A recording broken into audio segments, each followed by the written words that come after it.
Henry Pollock the million-pound player? Why Eddie Hearn's sums don't add up, the reality of the French threat, and how this will all likely end.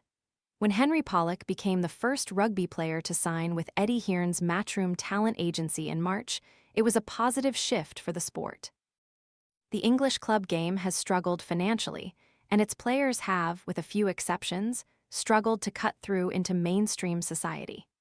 Hearn's arrival into the game was viewed as a means of changing that, raising the profiles of Pollock and Scotland No. 10 Finn Russell, who also joined the stable, and by extension, that of rugby too.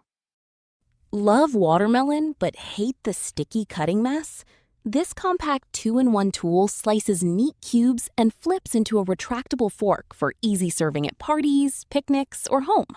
Want to get the best verified deal and see full details? Visit grabdeal.us/3 right now. Almost immediately, however, Hearn questioned how much Pollock was earning through his contracts with club Northampton Saints and England. On Monday, Hearn went one step further. He told the Daily Telegraph that Pollock, still just 21 and with a grand total of one start for England under his belt, was deserving of a Northampton salary of £1 million a year. This was on the basis that he is a player who brings a unique combination of undoubted on-field talent as well as significant commercial benefits to the sport he plays. He's certainly a seven-figure player, Hearn said.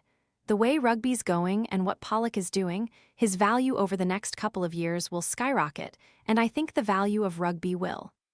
Hearn is right about one thing. Pollock has been a breath of fresh air to English rugby. He is supremely talented, and although not universally popular, he is exactly the sort of player the sport needs to grow. Where Hearn is misguided, however, is on the numbers. Pollock has been a breath of fresh air to English rugby. He is supremely talented, and although not universally popular, he is exactly the sort of player the sport needs to grow. Pollock's current Northampton contract, which, and the timing is crucial to Hearn's words, expires next summer, is worth £150,000, and his status as an enhanced elite playing squad, EEPS, member with England also earns him roughly the same again from the RFU. But in English rugby's current financial climate, it is simply inconceivable for Northampton, or indeed any of the other 9 Prem rugby teams, to pay Pollock such a sum. Even with the investment coming into the league, the money just does not exist in this country right now. It would great if it did, as it would reflect significant growth across the English game. The only possible side who could go to such lengths is Newcastle Red Bulls following their takeover by the energy drink giants, though that is unlikely. Even the richest French clubs, in their thriving system full of money, would likely balk at such a figure, and, of course, would require Pollock to give up his England career by playing overseas. Anton Dupont, still the biggest star in the world game, earns £1.2 million a year at Toulouse, but Pollock is not on the France scrum halves level, in talent or earnings power. England heavyweights Owen Farrell and Maro Itoje would have earned close to £1 million at Saracens, but that was before the EEPS contracts came in, where the RFU covers some of the players' salary to lower the burden on clubs. Pollock does not want to leave Northampton. It is also pointless here comparing Pollock's income with that of his boxing clients. It is like comparing chalk with cheese. Rugby, unfortunately, remains far behind boxing and miles off football in terms of the wealth within the sport. There is no doubt that Pollock's rapid ascent from an academy player to a regular England international and British and Irish Lion is unusual for one so young. As such, he is certainly deserving of an increase from £150,000, but Hearn's demands are likely to cause a problem for Northampton. All PREM teams are limited to a playing squad spend of £6.04 with the salary of one marquee player allowed outside that figure.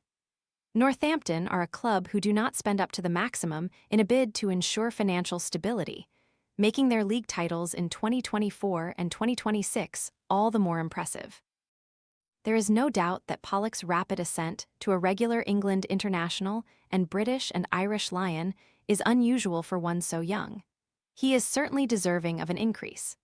Northampton, do not spend close to the Prem Rugby salary cap, which makes their recent titles in 2024 and 2026 all the more impressive.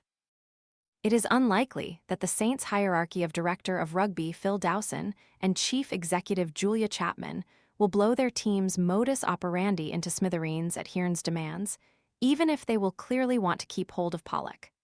They have other high-class England stars to keep happy too, namely Finn Smith, Tommy Freeman, and Alex Mitchell. Another complication is that, when Pollock and Russell announced their Matchroom deals, it was confirmed that their then-representative Matt Hart of Stellar Group would remain in charge of their playing contracts.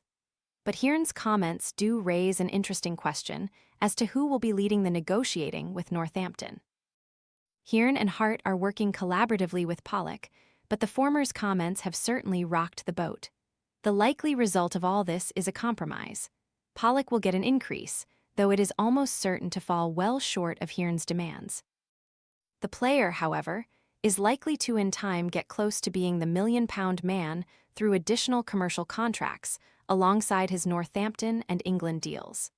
And that can only be a good thing for him and rugby as a whole.